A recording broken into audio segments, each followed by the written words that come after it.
Oke, nah sekarang ke Ibrani 1 ayat 4 kita baca, kemudian kita tentukan terjemahan literalnya, tapi harus memahami klausanya, kemudian ya sintaksisnya ya. Nah, lalu kita terjemahkan. Nah, setelah terjemahkan kita cari sintaktik kontennya. Kontennya adalah berapa klausa di situ. Ya, berapa klausa yang kalian temukan di situ. Terakhir kalau kita lihat di sini di ayat 3 sampai 4 nih ya, atau ayat 1 sampai 4 nih, misalnya dari ayat 2b sampai 3 sampai ayat 4 ini ada 1 2 3 ya kan? Ini 1 2 kemudian 3. Nah, 3 ini agak panjang ini. Ada berapa itu? Kemarin kita tulis yang duduk di sebelah kanan 1, pantulan kaya kemuliaan 2, gambar cetakan pribadinya 3, menopang segala sesuatu dengan firman-Nya 4, mengadakan penyucian dosa 5, dan satu lagi yang ayat keempat ini. Berarti ada 6 ya. Mana ini ya. Ada 6. Jadi ini 1, kemudian 2, 3, 4, 5, 6. Genomenos, kriton, tosuto, ton, angelon. Coba baca ya ayat yang keempat ini. Tosuto, kriton, genomenos, ton, angelon, oso, diaphoroteron, para, autus, dekloro, no, meken, onoma. Ya, onoma. Oke, nah klausanya seperti ini nih. Berarti ada satu lagi. So ayat yang ke atau sintaktik kontennya berarti ada 3 ya. 1, 2, 3. 3 ini ada 6 klausa. Ya, ada 3A, B, C sampai F ya. Yang ke-6. Nah, yang ke-6 ini ayat yang keempat. Ya, ayat yang keempat ini dia. Genomenos, kreton, tosuto, ton, angelon. Ini adalah ini subjek predikatnya di sini ya kan. Nah, ini kemudian ada apa nih? Predikat nominatifnya ini. Ya. Ini predikat nominatifnya. Ini kata kerjanya ini predikatnya. Kemudian ada anak kalimat ya. Hoso. Oke. Hoso. Nah, ini anak kalimatnya nih. Kekro, romo, meken, onoma, diaphoroteron, para, autus. Right? Nah, ini jadi ini ada induknya, kemudian ini ada anak kalimatnya. Nah, ini dia. Ya. Nah, kalau sebuah klausa masih ingat ya, ada subjek, predikat. Nah, yang jadi predikat kan ini semua. Oke, ada di bawahnya ini ada yang kita sebut sebagai modifier, adverbial, ya, dan objek. Krypton ini bukan objek ya, tapi apa predikatnya gitu ya. Oke. Nah, ton angelon ini modifiernya, ya kan? Ton angelon ini modifiernya. Ini juga modifier. Dua ini modifier di bawahnya. Nah, ini hosto ini anak kalimatnya yang ya apa? Yang mewariskan nama lebih excellent daripada para malaikat kan gitu. Oke. Nah, ini ada induk kalimatnya. Nah, sekarang kita terjemahkan. Ya. Kan langkah 1 kita udah belajar teksnya. Teksnya itu berarti kan Yunaninya. Terus kalian sudah lihat RSV-nya, saya anggap kalian berarti sudah menguasai di sini. Misalnya kalau kalian terjemahkan, kalau kalian lihat di sini sintaktiknya, ya. Di sini sintaktiknya. Nah, ini kan tadi saya bilang ini satu klausa. Kemudian ada anak kalimatnya di bawah also ini, ya. Nah, kemudian nah, misalnya kalian sudah bandingkan misalnya dengan RSV, ya. Having become itu adalah genomenos, ya kan?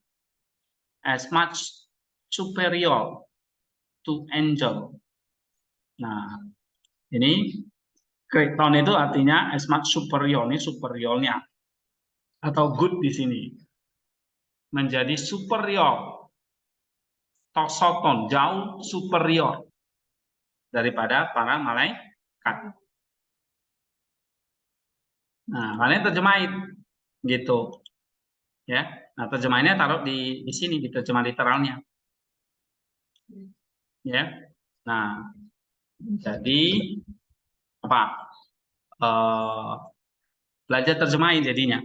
Tapi kalian harus kuasai dulu sebelum nerjemahin. Kalian harus kuasai ininya ini subjek predikatnya, klausanya begitu ya. Kemudian bandingkan dengan RSV. Right? Nah, lalu lihat kuasai sintaktik konten yang maksud saya tadi.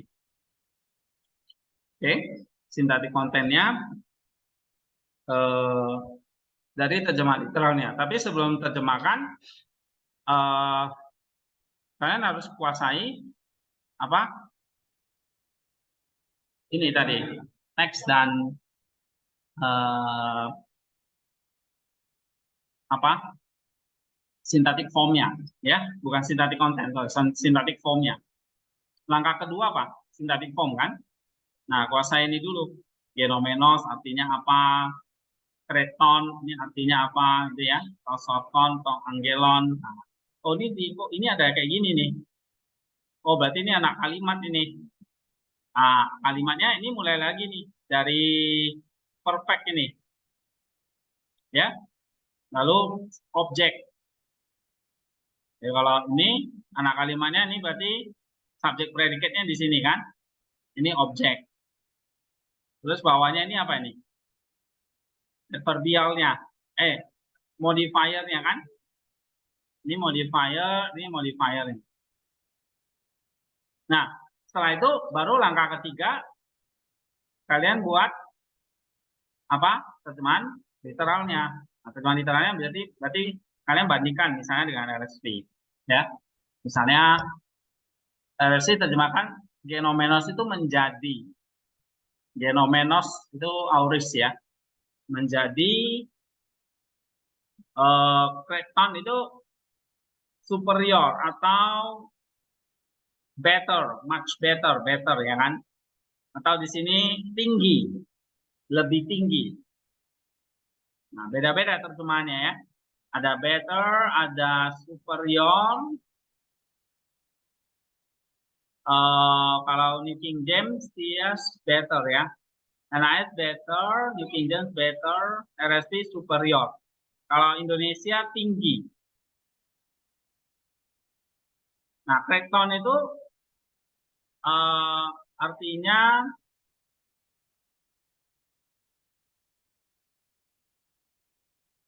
ini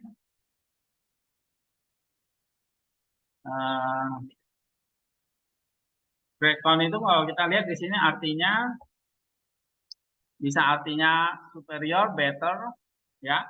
Jadi bisa jauh lebih baik atau jauh lebih superior. That's okay. Nah, jadi kalian tulis ini menjadi jauh lebih superior. Misalnya kalau ikut RSV ya, superior. Jauh lebihnya di sini apa? Tosaton ini. So great atau so much ya, atau as much atau jauh lebih ya. LAI bagus nih terjemahnya jauh lebih itu benar. Ya saya nggak tahu kalau di TB2 apa ya terjemahannya. Coba kita buka ya. TB2 di bible.com itu. TB2 terjemahannya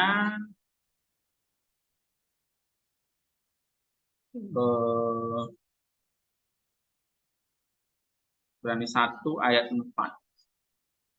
jauh lebih tinggi ya.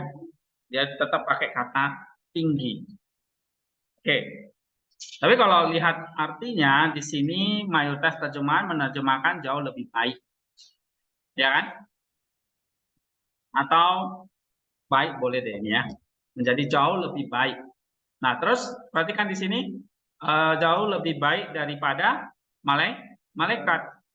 Jadi kata baiknya di sini itu ada dua modifier ya. Satu, dua. Jauh ini menjelaskan kuantitasnya, kualitinya jauh lebih baik daripada malaikat. Ini perbandingannya, komparasinya. Ya, ini genitif komparasi. Oke? Jadi menjadi jauh lebih baik daripada komparasinya dengan siapa? Malaikat. Nah, kita cari tahu nanti apa maksudnya ini. Kok anak ini jauh lebih baik daripada malaikat, itu pengertiannya apa gitu. Ya. Tapi kita terjemahkan dulu. And then nah, kamu lihat di sini ada hoso yang, ya kan? Tutup aja, berisik. Tutup.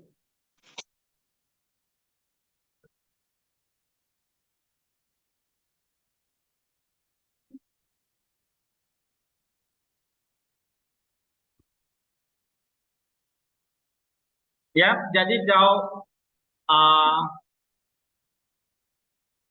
menjadi jauh lebih baik daripada malaikat. Kemudian kamu perhatikan, oke, ya dari kata hoso ini, as great as atau seperti atau sama seperti. Nah, kalian terjemahkan di sini sama seperti. Nah, ini anak kalimatnya ya, gitu. Eh, sama seperti. Nah, ini dia. Sama seperti apa? RSV-nya terjemahkan he has the name he has obtained, atau he has obtained the name, sama seperti dia, ya, kekeronomeken itu dia mewarisi ya, obtain atau inheritance ya, dia mewarisi, sama seperti dia mewarisi apa? Nama, ya kan? Sama seperti dia mewarisi nama yang excellent, para autus. Nah, sama seperti dia mewarisi nama yang lebih apa ini ya? Lebih nih, lebih excellent, atau lebih excellent itu bahasa Indonesia apa ya? Nama yang lebih indah ya. Kalau LAI pakai indah. Nama yang lebih mewarisi nama yang lebih. Kalau nama itu biasanya ya boleh ya, nama yang lebih baik, indah, excellent, terhormat ya mungkin ya. Atau nama yang lebih uh, excellent, excellent itu nama yang lebih superior lah ya. Atau yang lebih hebat ya. Kalau ini excellent ya. Nama yang lebih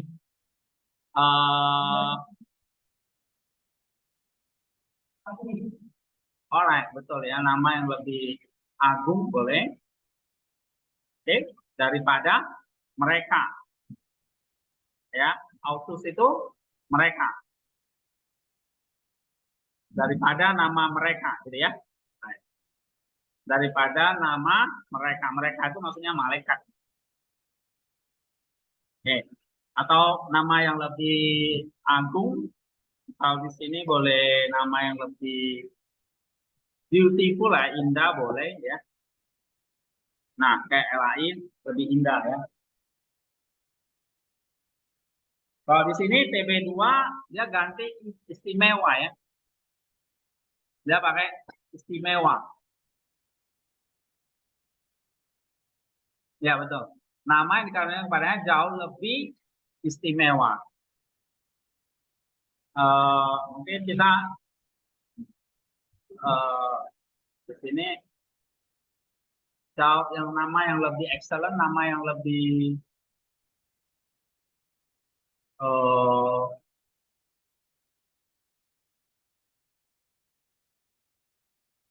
lebih baik misalnya ya, atau istimewa ya, gitulah.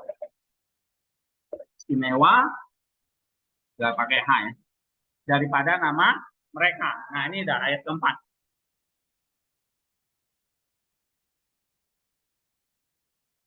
Nah kemudian sintaktik kontennya ini masih bagian yang nomor 3 ya. Jadi di sini 1, 2, 3. Tiganya ada 1, 2, 3, 4, 5, 6 ya kan? Nah, jadi kita masukkan di sini. Ya. Menjadi jauh lebih superior atau baik daripada malaikat. Ya kan? Sama seperti dia mewarisi nama yang lebih baik daripada nama mereka. Oke.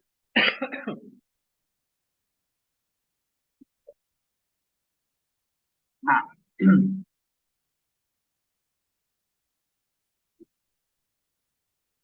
nah, seperti dia mewarisi nama yang lebih baik daripada nama mereka. Jadi kamu perhatikan di sini.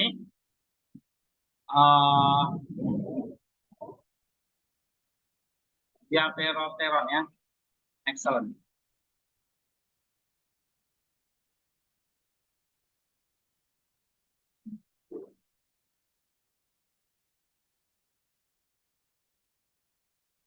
Jadi ini kalau diaperoteron itu ada kata jauh di sini juga harus pakai ya.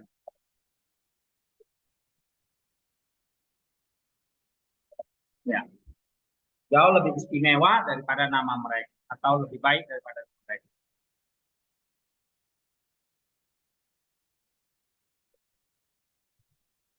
Jadi kita lihat ya, misalnya kalau ada 3 ini, yang pertama anak itu tetapkan sebagai ahli waris, lalu melalui dia Allah menjadikan alam semesta. Yang ketiga duduk di sebelah kanan yang maha besar, lalu pantulan cahaya kemuliaan, gambar cetakan, menopang segala sesuatu dengan firman-Nya, mengadakan penyucian dosa. Nah, sekarang menjadi jauh lebih baik daripada malaikat. Sama seperti namanya jauh lebih baik daripada nama mereka. Ya. Nah, nah ini kan di sintaktik kontennya ini kamu harus bisa jelaskan ini di copy, masukkan ke langkah ke-6 semantik kontennya. Ya. Nah, kamu masukkan di sini.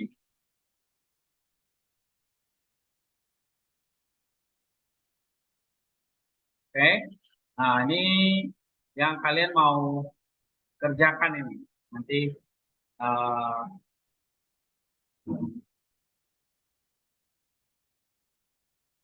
nih. Sangat seperti kemarin kan, misalnya ini sang anak adalah gambar dari pribadinya. Nah, artinya apa? Sekarang sang anak ya ini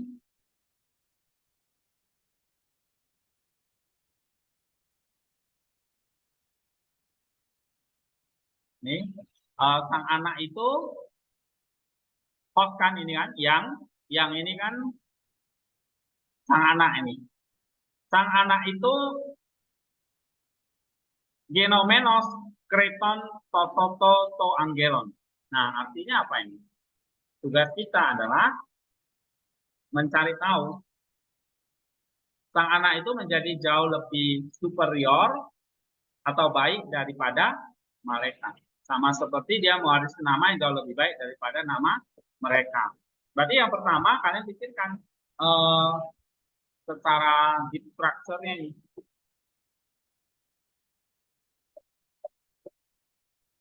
Ya, deep structure, Christ center, dan eklesialnya. Deep structure-nya apa ini?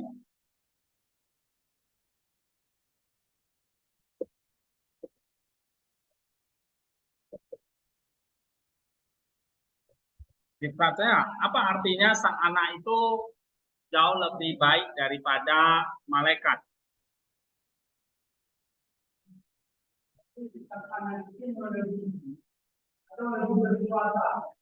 Lebih berkuasa ya daripada malaikat. Malaikat itu eh, ciptaan. Dia pencipta. Oke, apa lagi?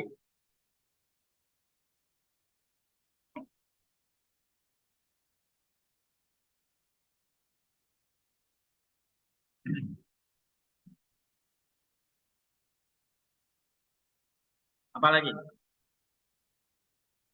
Nah, nama malaikat di sini muncul karena memang pada zaman itu ada yang berpikiran bahwa Kristus selevel dengan malaikat.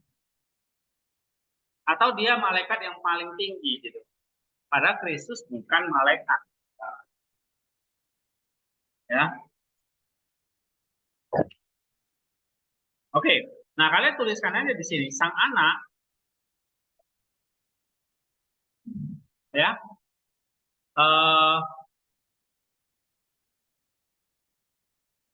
Malaikat misalnya gitu ya. Sang anak bukanlah malaikat. Bukanlah para malaikat, bukanlah malaikat. Tetapi apa? Ya, tetapi dia yang menjadikan malaikat. Oke? Sang anak bukanlah malaikat, tetapi dia yang menjadikan malaikat. Atau dialah yang ya berkuasa atas malaikat. Tapi dia yang menjadikan dan berkuasa atas para malaikat. Nah, misalnya begitu ya. Nah, kalau dia berkuasa atas malaikat, berarti dia berkuasa atas ciptaan yang tidak kelihatan. Ya. Nah, kalau dia berkuasa atas ciptaan, berarti dia adalah pencipta dan dia sehakikat senatus dengan sang Bapa. Nah, begitu. Jadi di sini bicara tentang berbicara tentang kodratnya, ya. Kodrat sang anak adalah ilahi, ya, atau sehakikat dengan sang Bapa. Nah, misalnya begitu. Coba cek referensinya ada nggak? Misalnya di X reference-nya yang berkaitan dengan ayat 4 ini.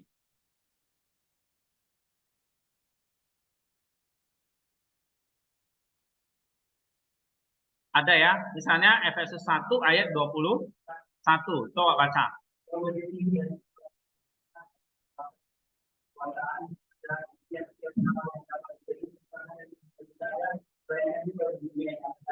Iya. Nah, kamu bisa lanjutkan misalnya di sini seperti yang dikatakan oleh Rasul Paulus. Ya kan? Di dalam Efesus berapa?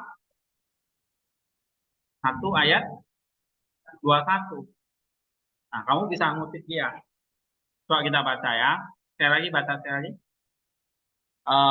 Jauh lebih tinggi dari segala pemerintah, penguasa, kerajaan, kekuasaan. Nah, Iya. Berarti kamu katakan sang anak, misalnya ini ya, sang anak berkuasa atas para malaikat, yaitu apa? Yaitu kerajaan, singgasana, kekuasaan, ya kan? Pemerintahan itu adalah tingkat-tingkat malaikat. Jadi tingkat-tingkat malaikat itu kalau Dionysius itu ada 9 ya. Eh, ada pemerintah, penguasa, kekuasaan, kerajaan. Ya, coba kita cek di sini ya. Saya agak lupa. Ada 9 itu.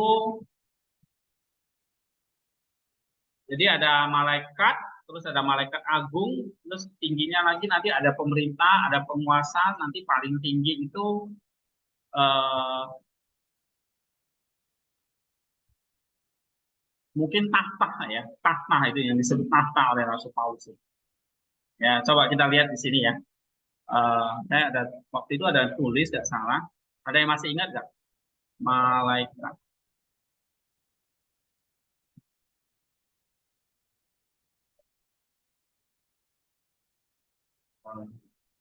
Atau gini, tingkatan malaikat.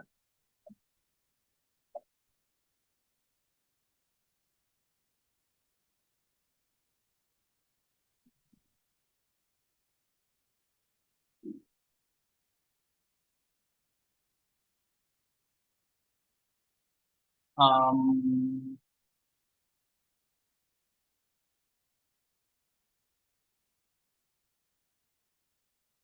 Malaikat Mikael ya, coba.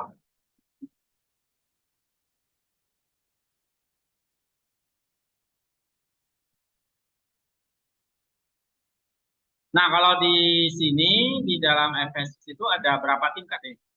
Pemerintah, penguasa, kekuasaan, dan kerajaan. Ya, coba kita bandingkan Kolose 1:16. Kolose 1:16.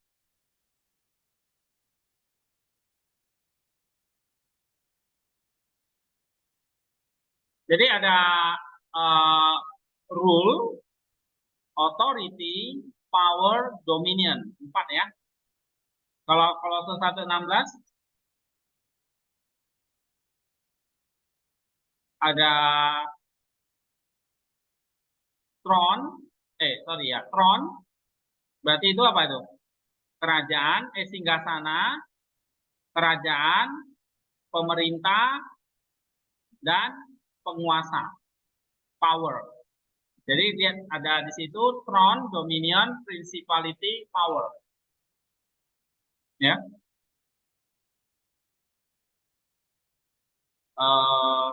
ada di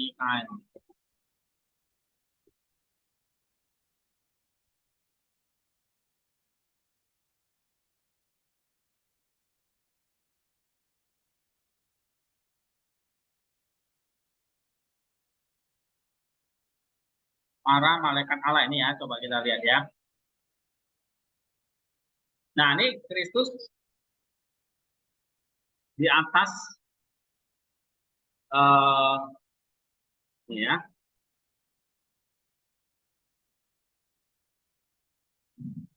Jadi kalau kita lihat di dalam Efesus sama Kolose itu tadi sudah ada berapa itu? Ada rule, throne, dominion, principality, authority. Ya.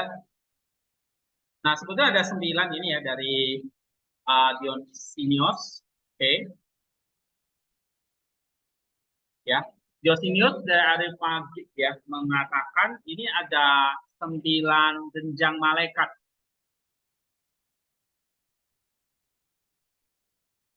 Ini kebacaannya. Ada 9 jenjang malaikat, yaitu apa saja? Pertama, serafim,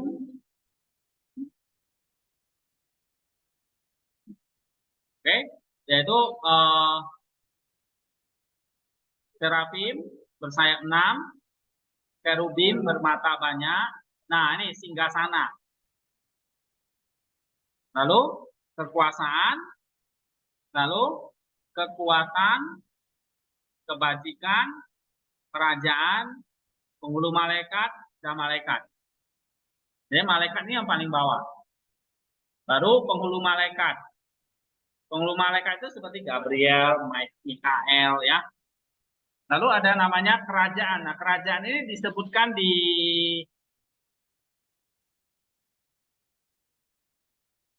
mana tadi ya?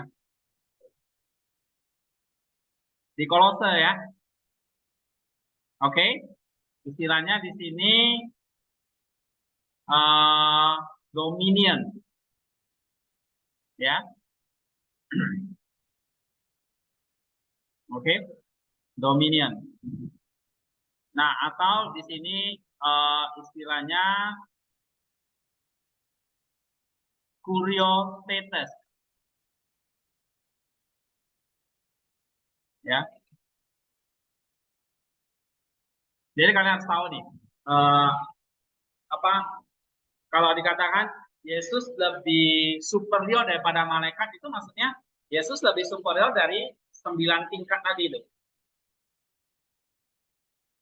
Yang kita juga nggak pernah lihat tetapi diwahyukan Allah kepada misalnya kepada kayak Rasul Paulus gitu ya.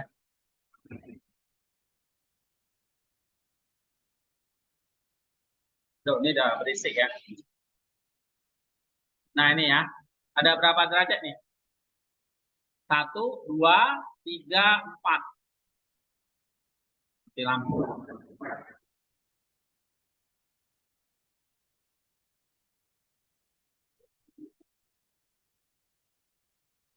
Udah selesai.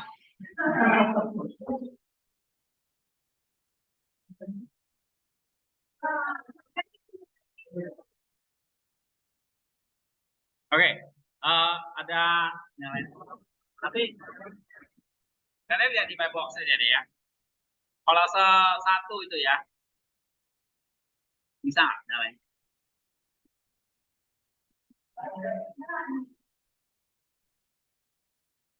Ya.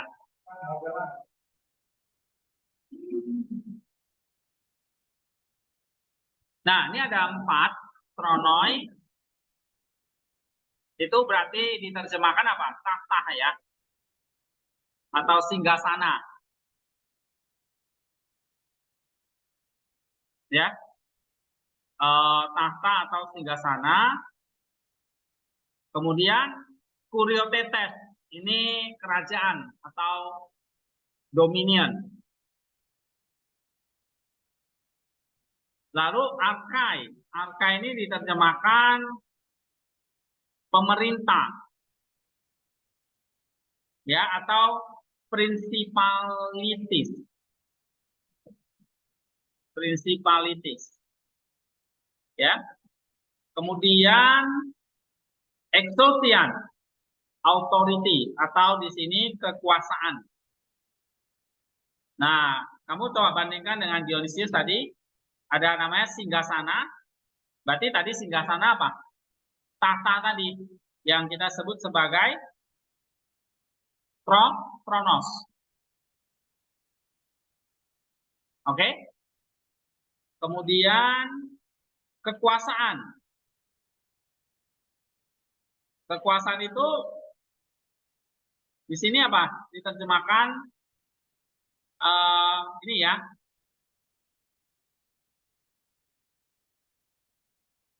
Kekuasaan. Oh, nanti di Efesus ini. Tidak ada di Kolose, di Efesus ya. Efesus. Ya, coba kita buka ya. Diagramnya.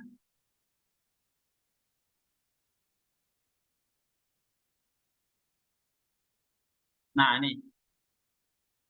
Kekuasaan itu ini. Duna Meos. Nih, Duna Meos.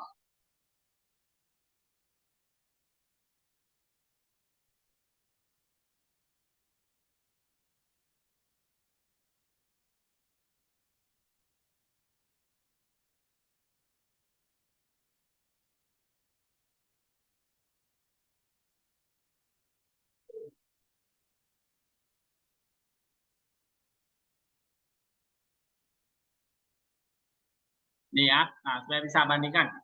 Jadi ada arke sama arke itu tadi apa?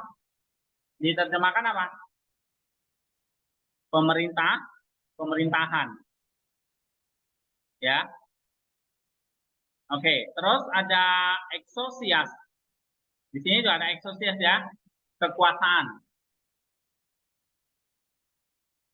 Right? Lalu ada kuriotetos. Kuriotetos ini namanya apa? Dominion. Lalu ada dunameos, kekuasaan. Lalu tronos, singgasana atau tahta. Jadi kalau di sini Paulus gambarkan ada 5 ya. 1, 2, 3, 4. Arches, exousias, dunameos, kuriotetos. Satu lagi, Kronos. Ya, nah 5. Coba kita baca ya. Kronos, lalu Arches, exousias, dunameos, kuriotetos. Ada 5, ya kan? 1, 2, 3, 4. Kemudian di sini satu lagi 5. Nah 5 itu LAI terjemahkannya gimana itu? Coba ya. Kalau Tronos apa tadi? Singgasana atau apa? Ya kan?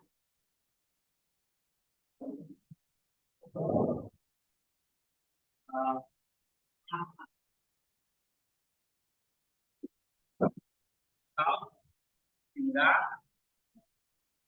ini nomor 2. Ya. Kurio tetos. Kurio tetos itu apa?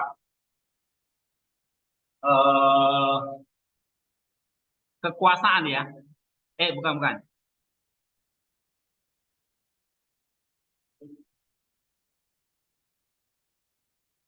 Kuriotetos itu dia terjemahkan apa di sini?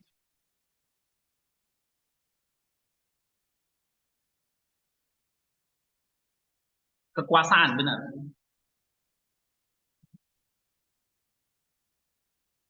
Oke. Tapi tahta Kronos ya. Oke, Kronos. Kemudian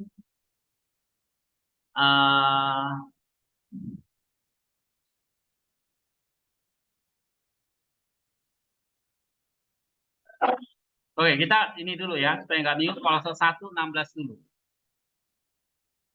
Kalau 1:16,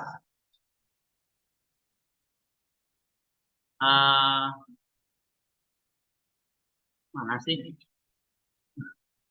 Ya, Tronos. Di situ diterjemahkan tahta atau singgasana, benar ya? Kemudian kurio tes atau kuriotetos di sini ya. Kuriotes itu diterjemahkan apa? Hah? Bukan. Kerajaan. Kurio berarti ada ya. Jadi kerajaan.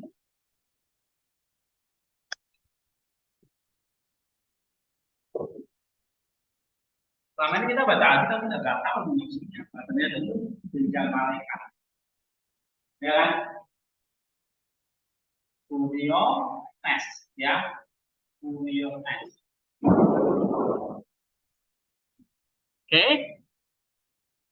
Kuriotes. Oke.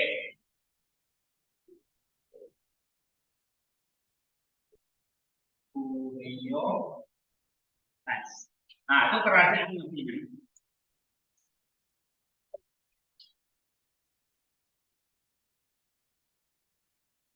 Coba yang kalau di Efesus diterjemahkan apa? Kuriotesnya dia terjemahkan kerajaan, benar ya? Oke, yang ketiga apa?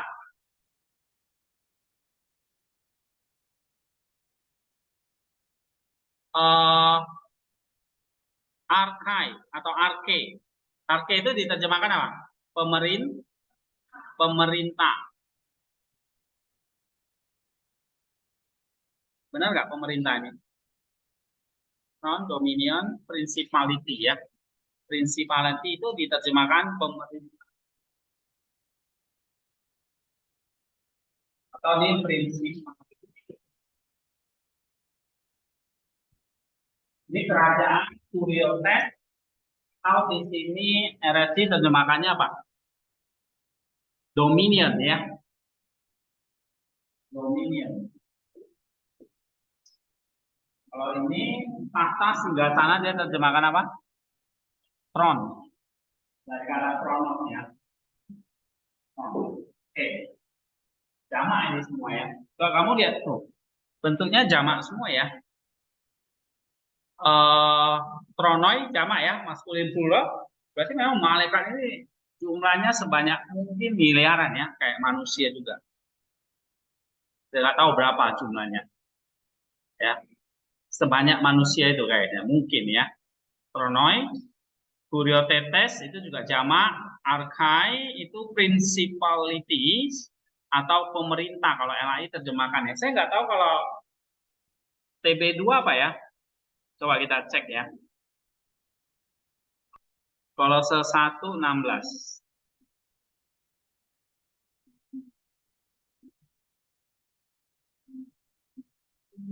Oh, sama ya. Terjemahannya juga pemerintah. Principality. Berarti ini arche. Ya. Apa? Arche.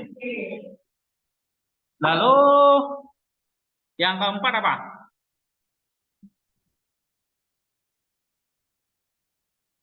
Pemerintah-pemerintah ya. Ini terjemahnya kurang pas ya, karena dia nggak kasih jamak. Harusnya pemerintah-pemerintah atau principalities. And then exousia. Ini diterjemahkan apa? Penguasa.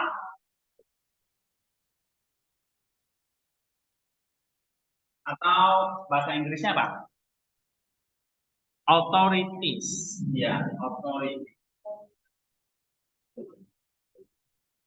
Nah, Yunaninya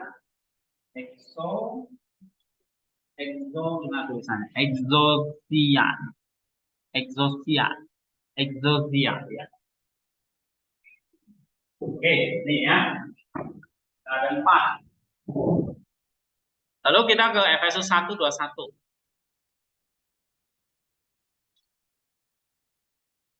Efesus 1:21 di situ ada tambahan satu lagi ya. Apa ini? Arche udah, exousia udah, dunameos. Dunameos itu diterjemahkan apa di Efesus itu? Dunameos. Diterjemahkan oleh LAI apa? Arches, pemerintah, penguasa, dan kekuasaan ya. Right? Kuriotetes tadi kerajaannya. Ya kan? Dunameos itu apa diterjemahkan? Kekuasaan. Jadi beda dengan ini. Right? Apa harusnya sama ya? Coba. Dunameos, exousia, oh beda ya. Exousia, dunameos beda. Tapi dunameos itu diterjemahkan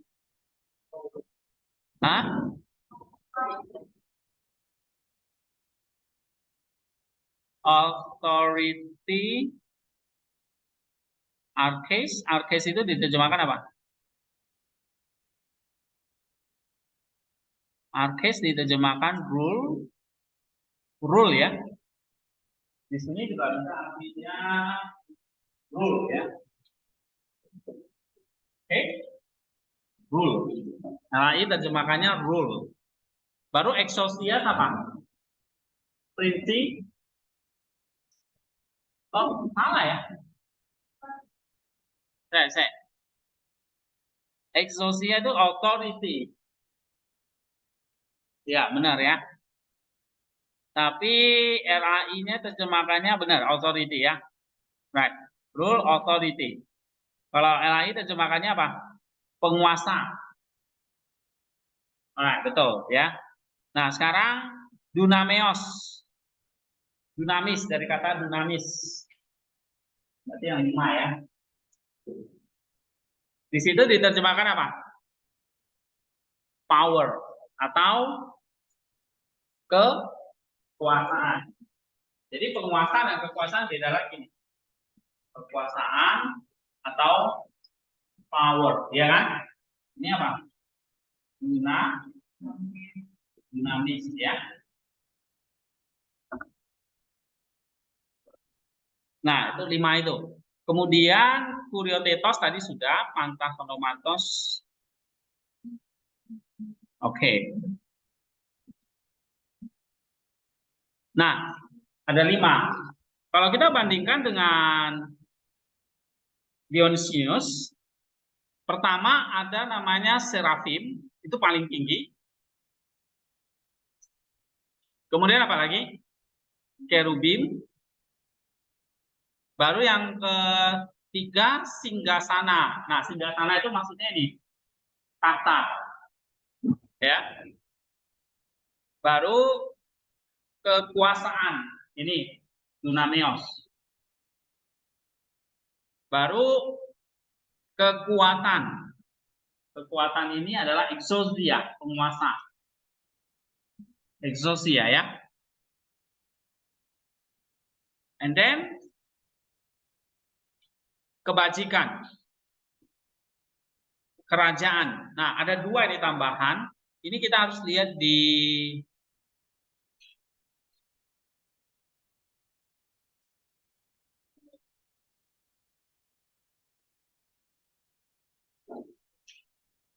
nih. Jadi saya sempat skip ini ya. Kerajaan itu tadi di mana? Oh, ada ya.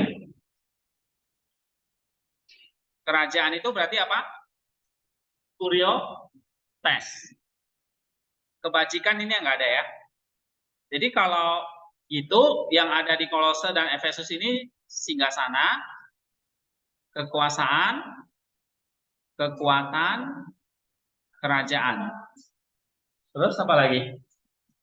Pemerintah ini mungkin adalah ini ya, bagian dari kebajikan ini ya. Maybe ya.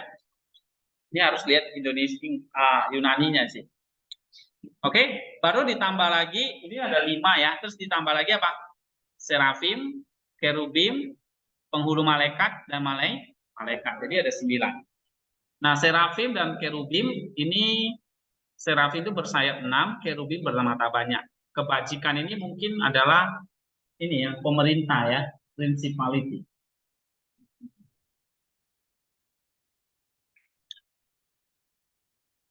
Nah, coba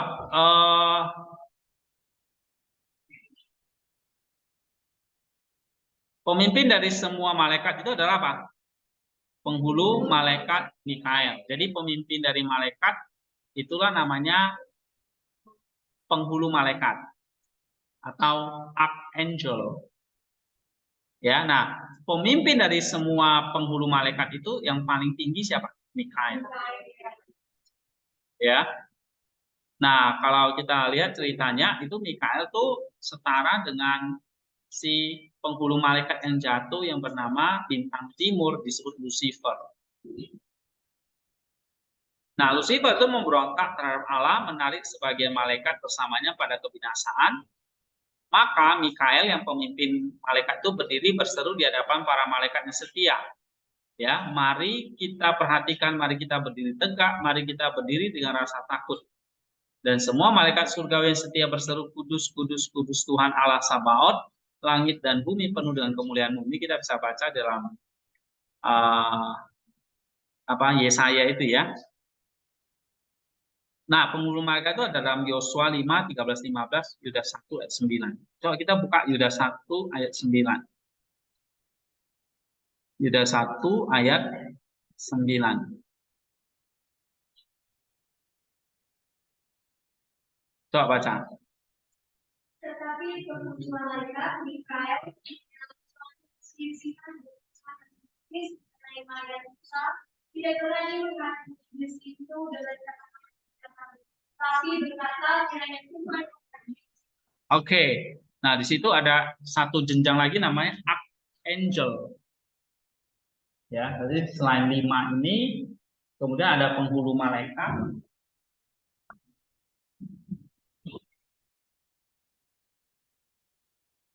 Lalu di bawahnya ada malaikat-malaikat biasa, malaikat penjaga manusia. Karena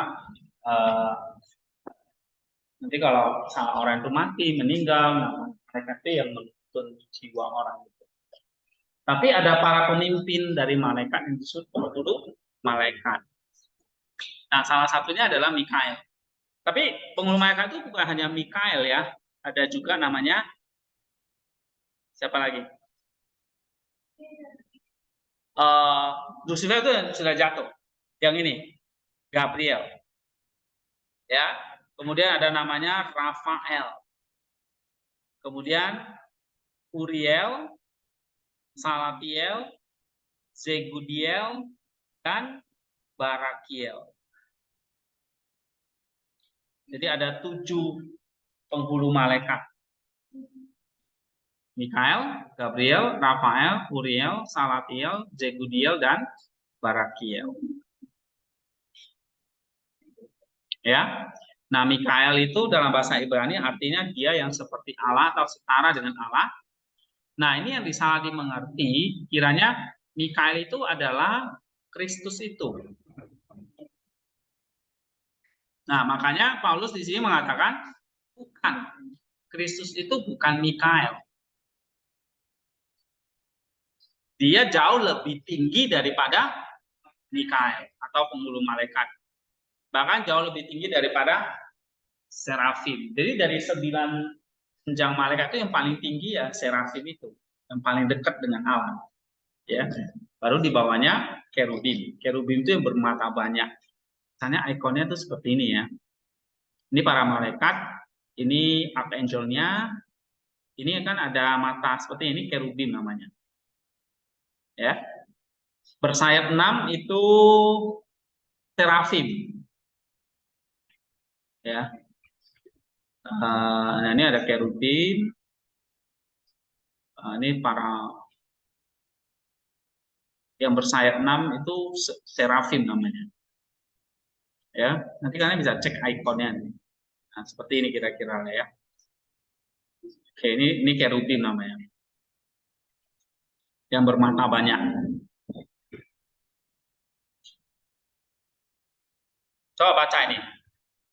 Mikael dalam bahasa Ibrani, Riko. Mikael dalam bahasa Ibrani berarti dia yang seperti apa? Dia yang sekarang.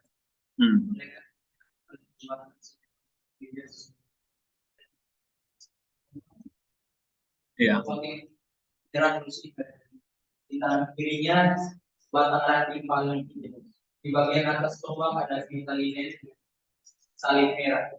Penghulu malaikat Mikael secara khusus dianggap sebagai penjaga iman melawan penjara besar. Oke, ini Mikael ya. Sekarang Gabriel. Penghulu malaikat Gabriel manusia milik Allah. Dia adalah pembawa berita dari Allah.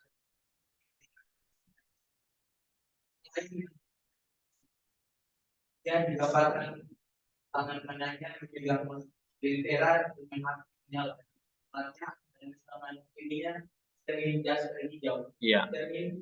Menandakan kebijaksanaan Allah sebagai rahasia yang dulu malaikat Rafael berarti penyembuh dari Allah atau Allah sang penyembuh.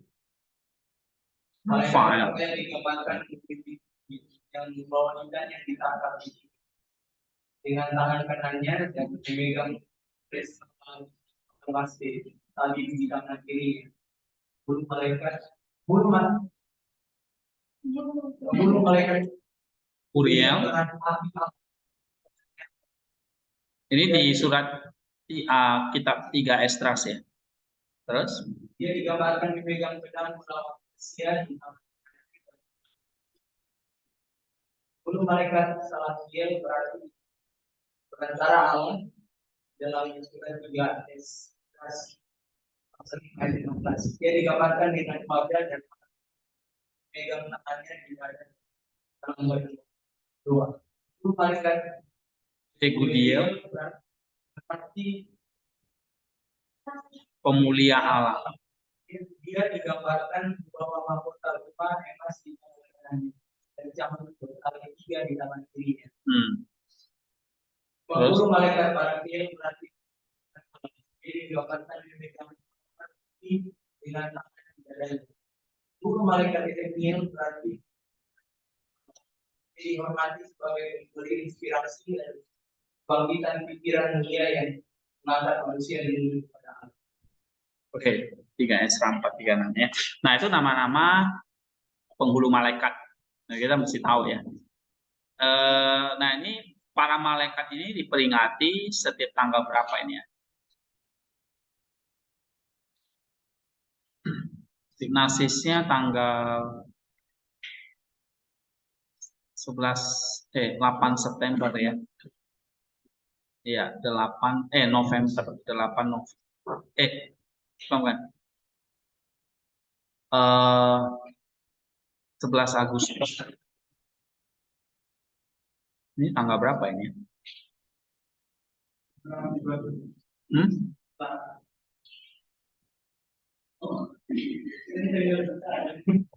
Dinasisnya tanggal ada ini, kalian nanti bisa baca di sini nih. Ya. Bukan. 8 November ya, benar. Nah, ini diterjemahkan dari sini. 8 November. Jadi paling tinggi adalah serafim. Nih ya. Yang bersayap 6. Ini ada di dalam Yesaya 6 ayat 2. Coba buka. Yesaya 6 ayat 2.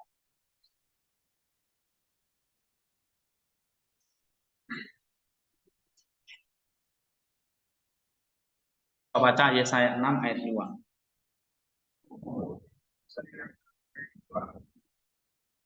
Ya. Masing-masing dengan sayap, 2 sayap dipakai mereka, 2 sayap dipakai mereka, 2 sayap dipakai mereka. Ya, nah itu serafim yang paling tinggi. Jadi the flaming serafim itu artinya berapi-api atau the fiery. Lalu kerubim. Kerubim itu yang outpouring of wisdom, maka digambarkan dengan banyak mata. Ya, coba baca Kejadian 3 ayat 24. Kejadian 3 ayat 24. Kejadian 3 ayat 24. Yang menghalau manusia itu dan sebelah timur Taman Eden dia ditempatkanlah beberapa kerub dengan pedang yang dan menyambar jaga jalan kehidupan. Ya, itu ya. Digambarkan sebagai yang enlightenment atau outpouring wisdom. Oke, ini yang berdiri di hadapan Allah setelah serafim. Nah, kemudian baru yang ketiga apa? Nih, tahta. Nah, ini di dalam Kolose 1 ayat 16 tadi. Ini Efesus ya. Mana tadi? Kolose 1 ayat 16. Nah, ini. Baru tahta. Ya, atau Kronos. Atau terjemahan Indonesianya singgasana. Nah, ini yang berdiri setelah kerub atau kerubim. Ya. Nah, di sini digambarkan dia membawa apa? Mysterious incomprehensible bearing God through the grace given them for their service. Jadi dia yang baratnya kayak membawa grace tadi, anugerah itu. Atau tahta ini adalah minister of God's justice. ya, pelayan-pelayan dari kehadiran Allah, giving to tribunal, king, dan sebagainya. The capacity for righteous judgment. Ya. Nah, ini digambarkan yang paling tinggi tingkatnya ada serafim, kerubim, dan tahta. Baru yang middle. Yang middle ini tingkat yang kedua ya. Terdiri dari mana tadi? Dominion itu yang mana? Yang nomor 2 ya. Nih, Curio. Dominion atau bahasa Indonesia terjemahannya apa? Kerajaan atau kuriotes atau dominion. Nah, ini dalam Kolose 1:16 juga. Tugasnya apa? Dominion ini memimpin para malaikat. Jadi mereka yang menginstruksikan earthly authorities established by God to rule wisely, to govern the land as well. Ya, dominion is to subdue sinful impulse, to subject flesh, spirit, to master our will, to conquer temptation. Jadi makanya dalam gereja ortodoks itu ada doa kepada para malaikat atau malaikat-malaikat penjaga kita. Nah, ini dominion. Coba kita baca Kolose 1:16 tadi. Satu orang baca. Aha.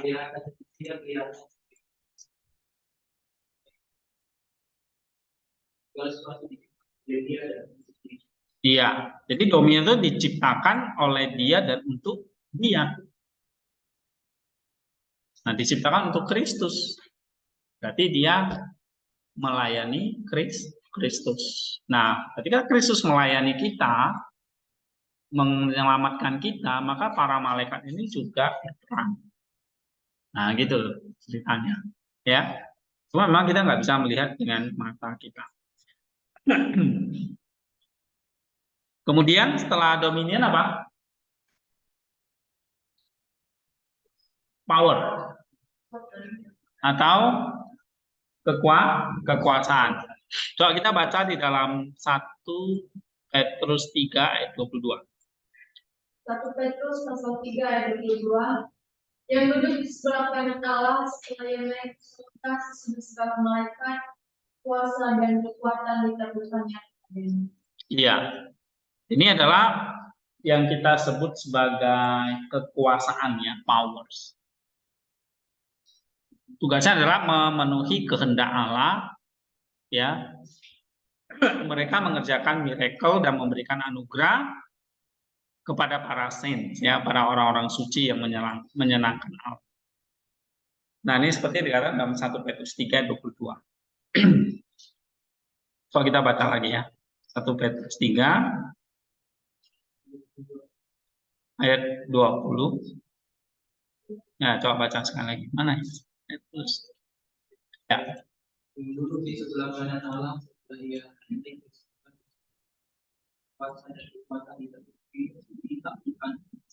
Ya, jadi segala malaikat yaitu titik 2 itu ada authorities dan powers. Ya, jadi para rasul itu memang diberi hikmat oleh Allah, seperti Paulus, dia naik sampai istilahnya langit ketiga.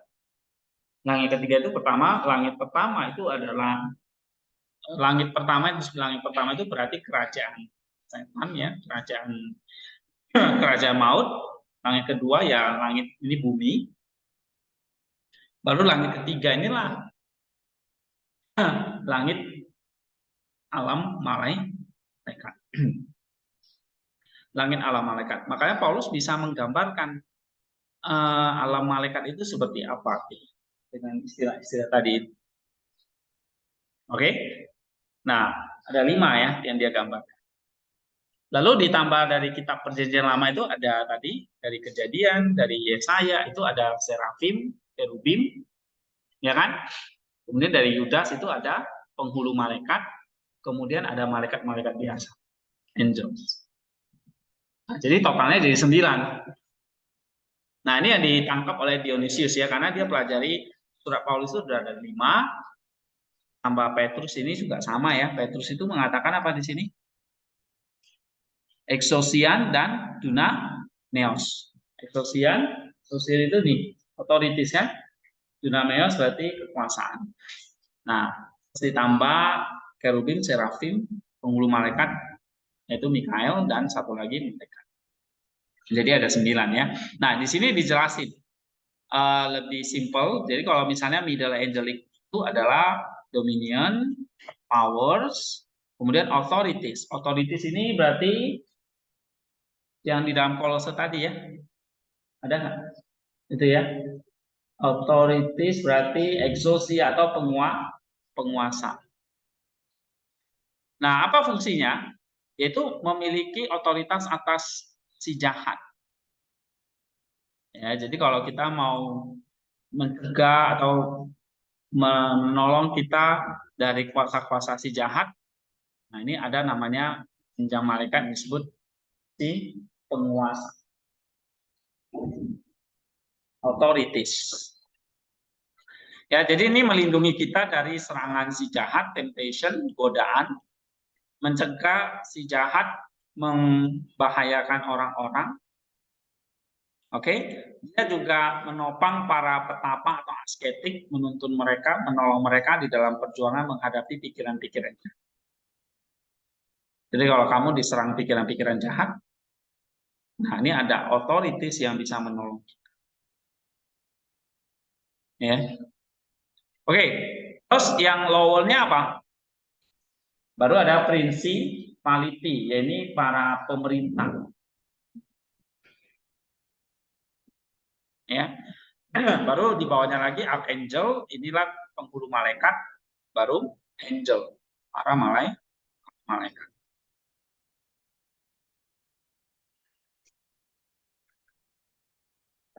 Nah, kita kembali ke sini.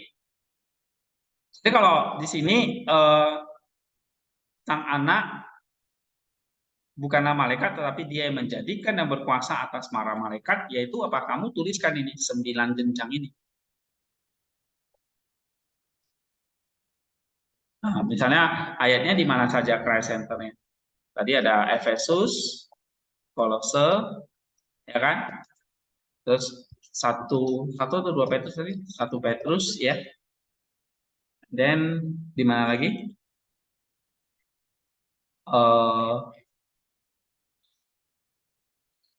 Sorry, tadi di sini ya. Nah, ini yang para malaikat ada di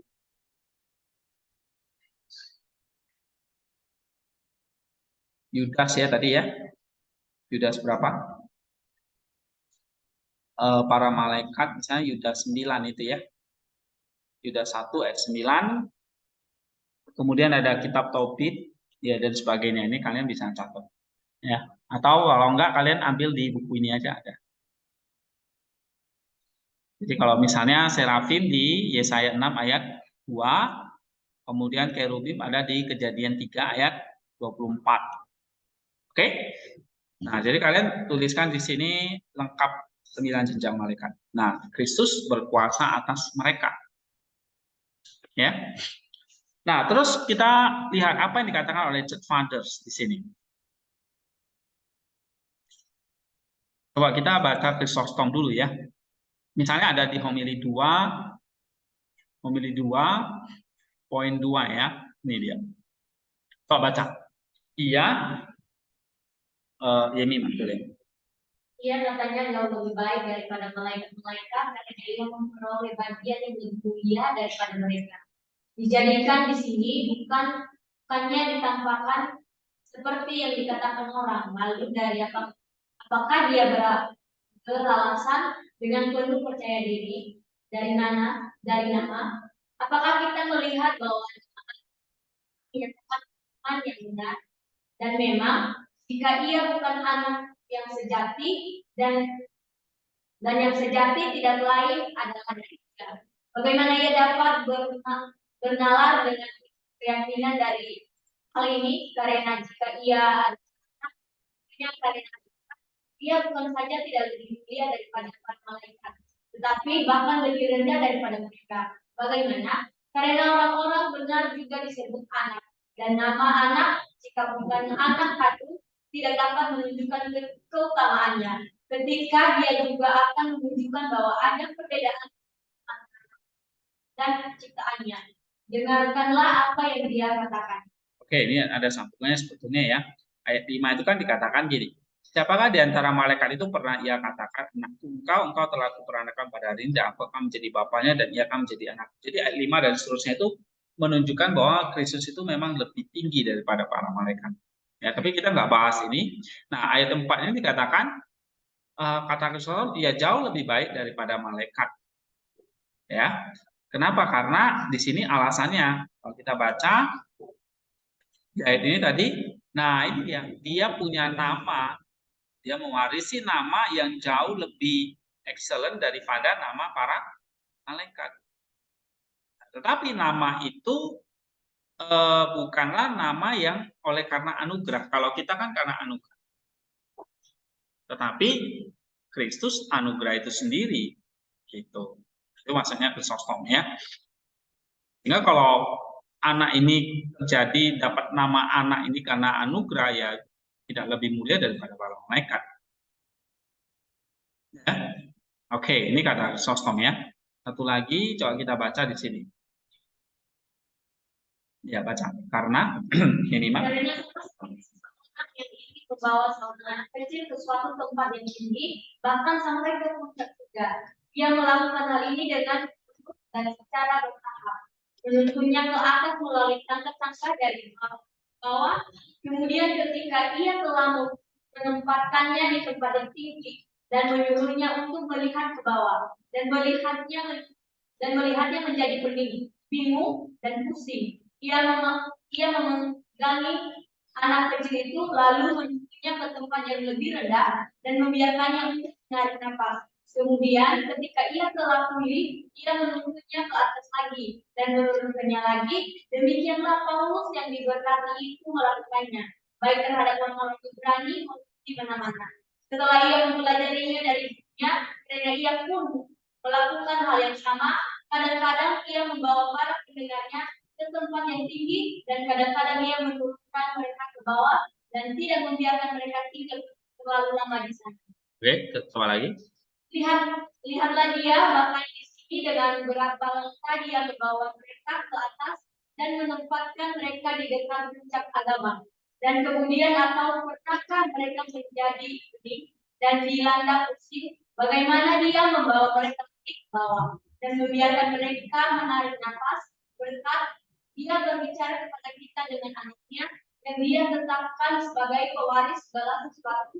Karena nama anak sudah sangat umum. Karena di mana anak yang sejati dipahami, ia ada di atas segalanya. Tetapi bagaimanapun juga, untuk saat ini ia membuktikan bahwa ia berasal dari anak. Oke, jadi apa yang membuat Kristus itu jauh lebih tinggi daripada malaikat?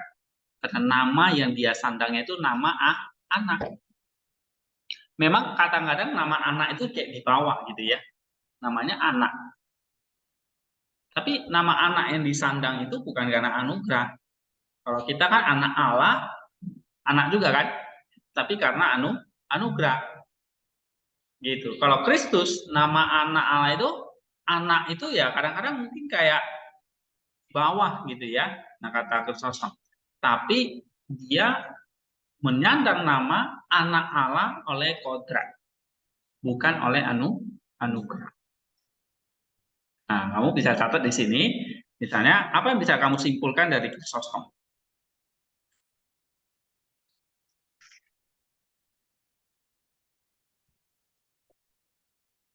Eklesianya. Jadi kamu bisa mengatakan di sini ya, menurut Krisostom,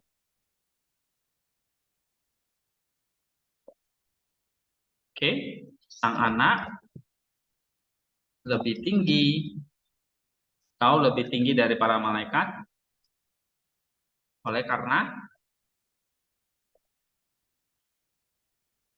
apa?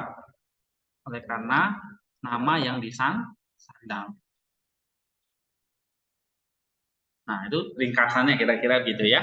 Krisostom, kamu tulis saja di sini. Krisostom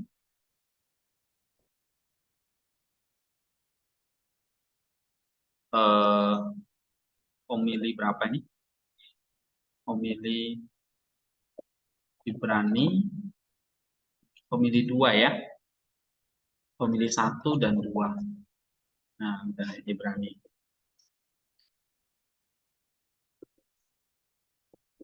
Oke. Atau di sini sebetulnya ada sih. Kalian coba baca yang ini. Nah, most excellent names. Jadi kalau Chrysostom nih ya, dia the son of God by nature, bukan by grace. Dia anak Allah oleh kodrat, bukan grace. Kalau grace ya dia tidak lebih rendah daripada malaikat, tapi karena by nature dia lebih tinggi daripada malaikat. Nah, ini di dalam homili 2, ini kan ada istilahnya, ada 2.2 itu maksudnya homili yang kedua, poin kedua. Nah, ini dia. Ini kan poin 3 kan? Ini homili pertama. Ini homili yang kedua, poin kedua. Poin keduanya rada panjang sih ya.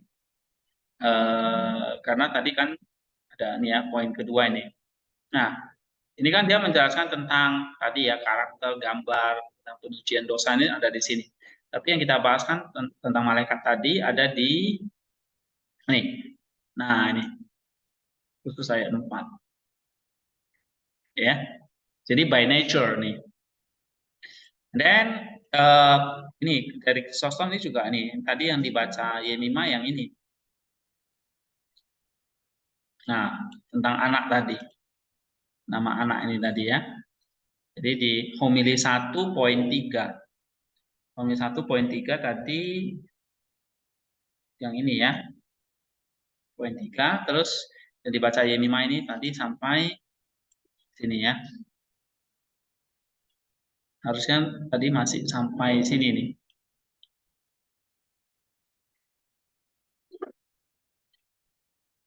Tadi kamu baca sampai mana Yemima?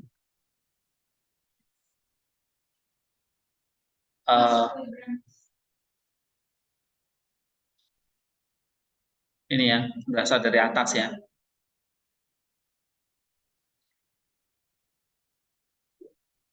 Oke. Ini juga dia bahas tentang penyucian dosa di sini ya. Di homili 2-nya juga ada ya. Homili 1-nya ya. Ingat ini sifatnya kan khotbah ya. Jadi memang nggak sistematis seperti ini. Jadi kalian harus bacanya pelan-pelan gitu ya. Tapi kalau di komentar ini kan udah sistematis ya, ayat per ayat. Nah, sekarang itu dari Chrysostom. Coba kita lihat apa kata misalnya Athanasius. Nih. Better and other. Jadi jauh lebih baik daripada yang lain. Athanasius ngomong apa ini?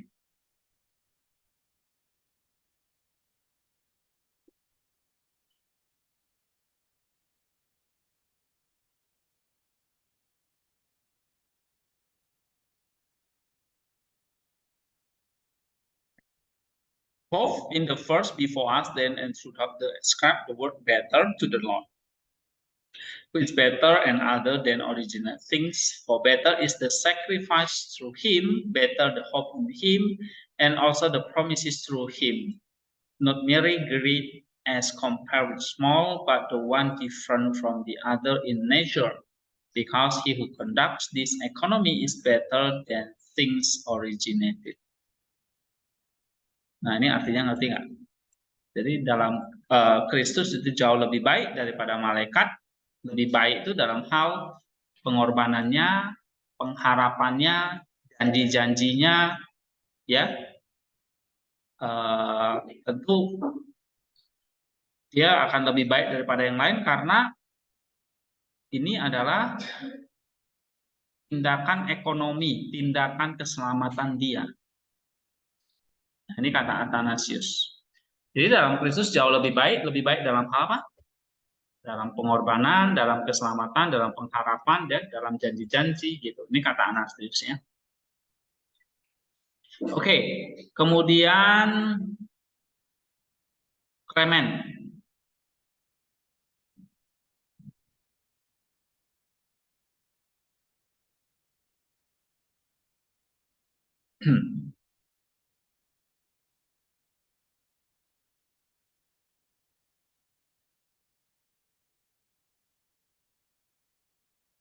Apa kata Clement di sini? Clement dari Roma.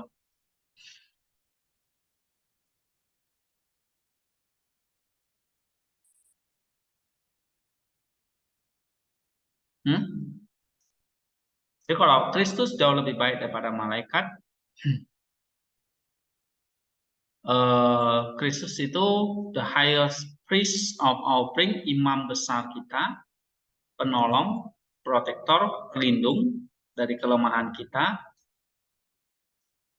ya kan? Melalui dia kita bisa memandang ketinggian surga. Di dalam dia kita bisa melihat cermin ya, seperti cermin Allah yang transenden dan murni, wajah Allah yang transenden dan murni. Melalui Kristus kita bisa kayak seperti melihat cermin Allah gitu ya. Lalu melalui dia hati kita terbuka, ya kan? Lalu melalui dia kebodohan dan kegelapan kita menjadi terang. Melalui dia Sang Tuhan itu memenuhi pengetahuan kita dengan hal-hal yang immortal, gitu ya. Karena dia adalah pancaran kemuliaan Allah tadi, atau dia lebih superior daripada para malaikat. Nah, jadi kalau dikatakan Clement dia lebih superior daripada malaikat, berarti dia excellent di dalam ini tadi ya, penolong, protektor, ini ya. Pertama apa? Protektor, helper, kemudian ini sampai di sini ya. Nah, kenapa Kristus itu jadi protektor dan sebagainya? Karena Clement mengatakan dia reflect the glory of God, dia superior to the angel, ya kan, dan sebagainya. Oke. Okay. Okumenius dikatakan apa?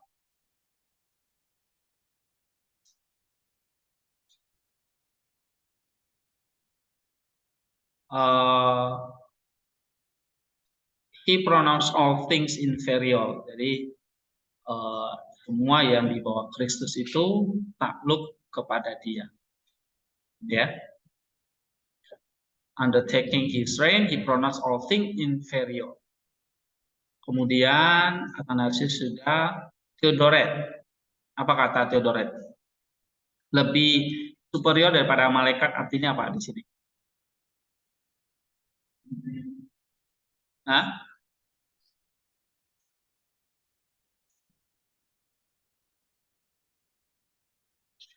This is spoken with reference to the humanity. Nah, ini berkaitan dengan kemanusiaan. Allah pencipta para malaikat dan Tuhan atau Sang Anak itu adalah Tuhan atas malaikat. Nah, sementara ketika dia jadi manusia, dia menjadi superior daripada malaikat. Kapan? Setelah kebangkitan dan kenaikannya ke surga. Oleh karena dia tidak lebih rendah daripada malaikat on account of experience death, menurut pengalaman kematian.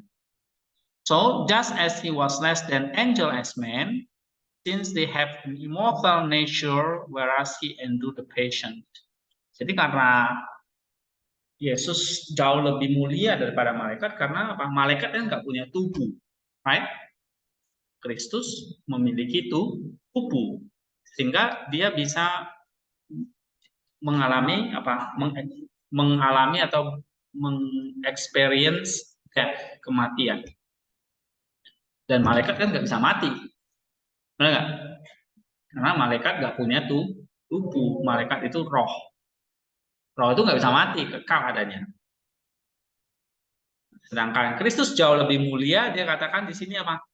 Lebih mulia daripada malaikat, itu menunjukkan bahwa Kristus tidak hanya roh, tapi dia juga punya tubuh manusia. Sehingga dengan tubuhnya dia lebih superior daripada malaikat. Jadi manusia itu sebetulnya lebih superior nggak dari ini? Lebih superior oleh karena Kristus. Kenapa? Karena kita punya tubuh, malaikat nggak punya. So our body makes our superior. Ya, maka jagalah tubuhmu gitu. Karena tubuh itu superior. Tapi dengan tubuh kita jadi bisa mencicipi kematian. Nah, justru di sini kita lebih superior daripada malaikat. Kenapa? Karena malaikat nggak bisa mati, kita bisa mati gitu. Ngerti ya? Nah, ini kata Theodoret. Jadi kalau Kristus lebih superior daripada malaikat, dalam pengertian apa? Dalam pengertian humanity-nya. Ya, pertama, malaikat nggak punya tubuh, Kristus punya tubuh. Malaikat nggak bisa mati, Kristus bisa mati dan bangkit. Ya. Nah, they have an immortal nature. Nah, malaikat itu punya immortal nature, punya kodrat yang nggak bisa mati, immortal. Immortal itu artinya nggak bisa mati gitu. Sedangkan Kristus bisa mati. Artinya dia bisa menderita, dia bisa mati dan dia bisa bangkit. Ya. Since they have immortal nature, sementara Kristus endure the passion, sementara Kristus menghadapi penderitaan. Kalau para malaikat bisa merasakan sakit, demam, bisa gitu, nggak bisa, karena nggak punya tubuh. Nah, Kristus bisa menghadapi penderitaan. So, after the ascension into the heaven, he became superior to angel. Maka ketika dia naik ke surga, dia jauh lebih tinggi daripada malaikat. It's very good, ya. Ini nggak dibahas di Chrysostom, tapi ada di Theodoret. Nah, kamu bisa tuliskan di sini tambahannya, anak jauh lebih tinggi daripada malaikat oleh karena nama yang disandang. Terus oleh karena apa lagi? Oleh karena anak memiliki tubuh manusia. Nah, gitu. Malaikat tidak punya tubuh. Malaikat tidak bisa menderita. Malaikat tidak bisa mati. Nah, Kristus bisa menderita dan mati. Ya. Kalau misalnya saya lihat ke pandangan tadi, bukannya justru karena ketika malaikat itu bisa mati dari kita, itu bukannya dia satu kebutuhan atau dia satu hidayah. Maaf, jadi kayak saya lihat itu kayak malaikat yang lebih tinggi daripada manusia. Bahkan kita sebagai manusia itu mungkin kayak ada rasanya kenapa kita nggak jadi malaikat, justru kenapa kita harus menderita. Itu kenapa itu dikatakan justru jadi kelebihan Kristus. Padahal secara mata kita sebagai manusia itu ya kayak nggak terjadi bagian dari malaikat. Tapi itu jadi manusia dia ngumpul dari malaikat yang lebih unggul di mata kita sebagai manusia. Ya, kamu salah di sini. Justru manusia punya tidak hanya roh saja, tapi punya tubuh. Jadi jauh lebih mulia ketimbang malaikat. Jadi kita lebih tinggi daripada 9 derajat ini. Right? Ya. Gitu.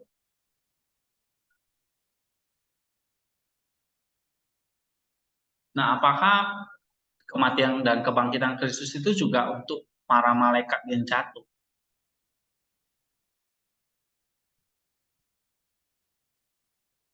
Kira-kira Kristus mati nggak buat mereka? Atau hanya buat manusia yang ada tubuh dan roh saja? Tidak hanya buat roh saja, tapi hanya buat tubuh dan roh. Atau tubuh dan jiwa.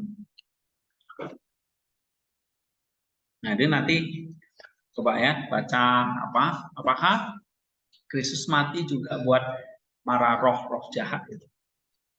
Sehingga ada kemungkinan nggak roh-roh jahat itu bertobat kembali jadi malaikat yang baik. Iya, apakah mungkin Lucifer itu diselamatkan? Oke, ini nanti diskusi lagi ya. Cuma kalau tadi pertanyaanmu adalah justru di sini kenapa sang anak itu jauh lebih tinggi daripada malaikat? Theodoret itu dengan baik sekali dia menjelaskan karena dia punya tubuh. Malaikat tidak punya tubuh. Jadi manusia itu derajatnya lebih tinggi daripada para malaikat. Sehingga ciptaan Allah yang paling tinggi ya manusia. Sehingga Allah itu rela datang untuk menyelamatkan kita. Oke, ini kata Theodoret. So, kenapa Kristus lebih tinggi daripada malaikat? Nah, ini berbicara soal humanity, bahwa Kristus bukan hanya Allah, tapi juga manusia. Nah, kamu tulis di sini, oleh karena anak juga adalah manusia. Oleh karena sang anak juga memiliki natur manusia. Nah, ini kata siapa ini? Theodoret.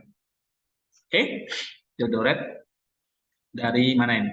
Dari Cyrus ya. Oke. Nah, ini dalam bukunya Interpretation of Hebrew 1. Kemudian Athanasius. Nah, ini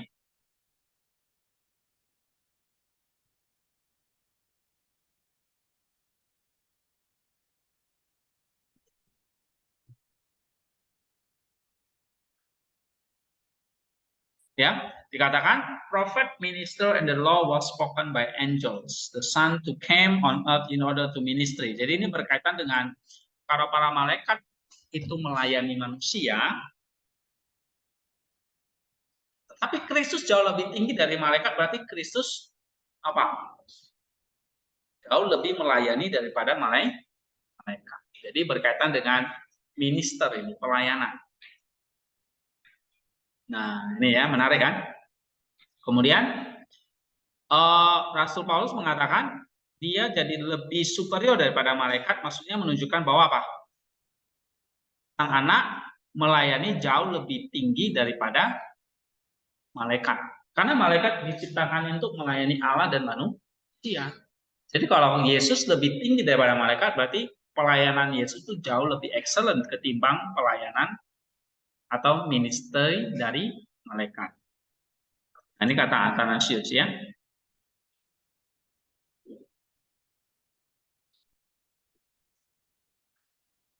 Oke. Terus apa lagi di sini?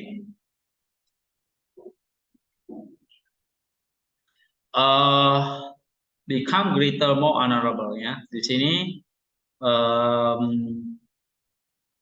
marking different sons' nature from things. Now we have proof of this from divine scripture, David for instance dan sebagainya. Terus apa lagi di sini?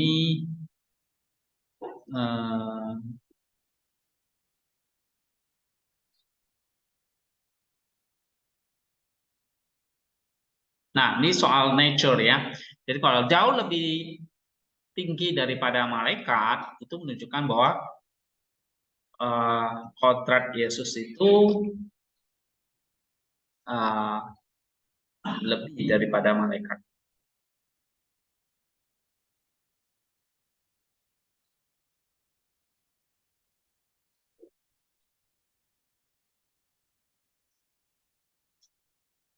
Jadi walaupun malaikat itu adalah roh, tapi rohnya Yesus itu adalah Roh Kudus. Sedangkan rohnya malaikat itu apa? Roh dari energi Allah gitu. Ya. Jadi memang beda kualitas lah. Roh kita kan berasal dari apa? Tembusan Allah. Sama kayak malaikat itu. Ya. Nah, sedangkan kata Athanasius, rohnya Yesus itu menjadi sumber dari rohnya malaikat.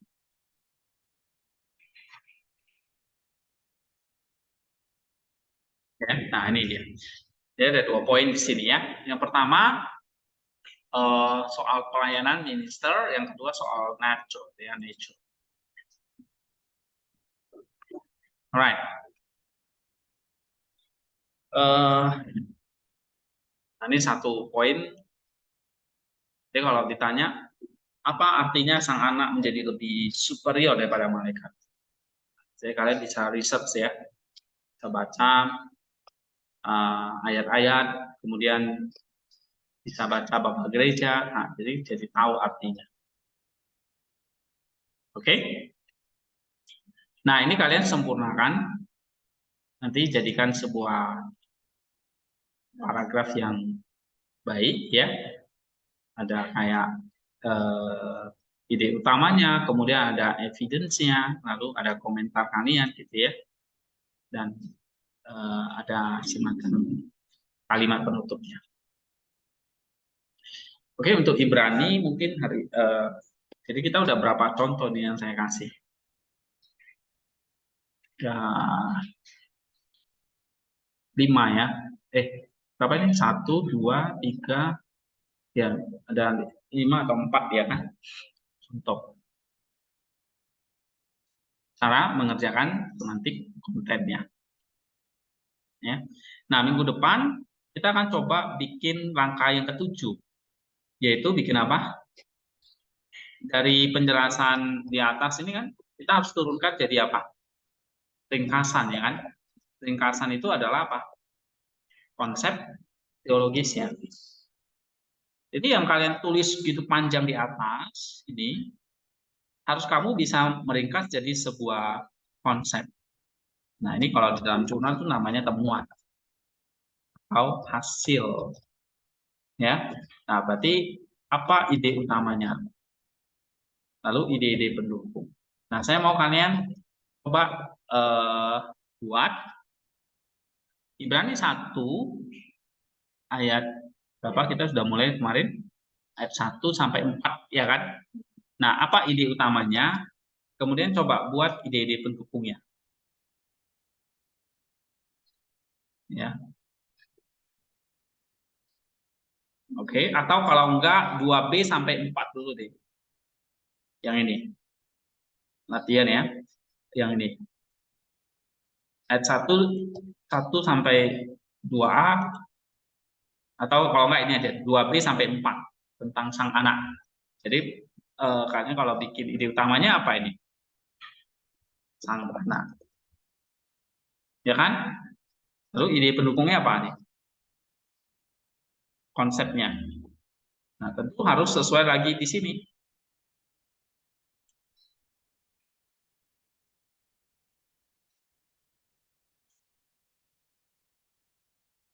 Nih, sang anak ini berarti kan, ini kan sang anak kan?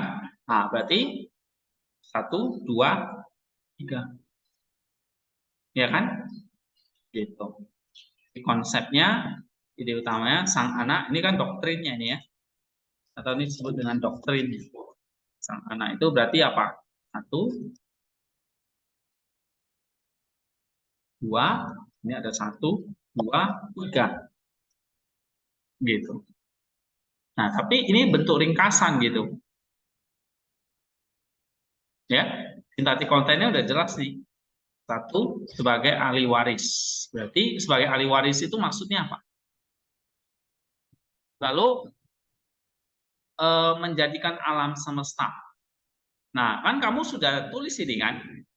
Kamu ringkas dalam jadi satu poin di sini. Ringkasannya doang ini, dapat konsepnya gitu. 2 misalnya, 2-nya tentang apa?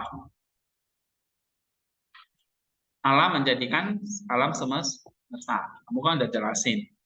Ringkas jadi satu poin. Lalu yang 3 ini panjang. Kamu ringkas jadi satu poin. Nah, sehingga nanti konsepnya sang anak misalnya ada 3 ide pendukung. 1, 2, 3. Ya kan? Terus dari ringkasan atau konsep kamu mesti dapat apa? Langkah ke-8 itu apa? Hah? Langkah ke-8 apa? Personalnya. Ya. Personal itu berarti apa yang kamu pelajari secara hati, secara batin gitu. Right? Konsep ini kan otak kita yang bekerja kan, head. Tapi personal itu apa? Turun ke dalam hati.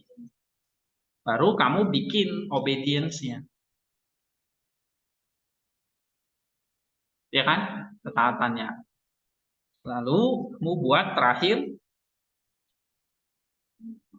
ya pengudusannya atau analogiknya. Nah, ini belajar seperti itu ya. Oke, ini nanti kita bahas minggu depan. Nah, setelah itu kita ambil contoh surat Yakobus ya. Nah, saya mau nanti kita baca misalnya banyak sih Yakobus bisa jadi sampel ya. Misalnya ayat yang sering kita baca itu kan tentang cobaan ya kan. Yakobus 1 ayat 2 sampai 3 itu menarik. Ya. 2 dan 3. Anggaplah berbahagia apabila kamu jatuh dalam pencobaan. Sebab kamu tahu itu adalah ujian terhadap imanmu. Apa beda pencobaan dan ujian di situ? Ya, perasmos dengan dokimasen. Nah, ya harus dipelajari gitu. Ya. Oke, sampai di sini dulu kita break. Nanti minggu depan kita bahas itu ya tentang perasmos, tentang dokimasen. Harusnya hari ini nih saya mau bahas, tapi nggak sempat lagi.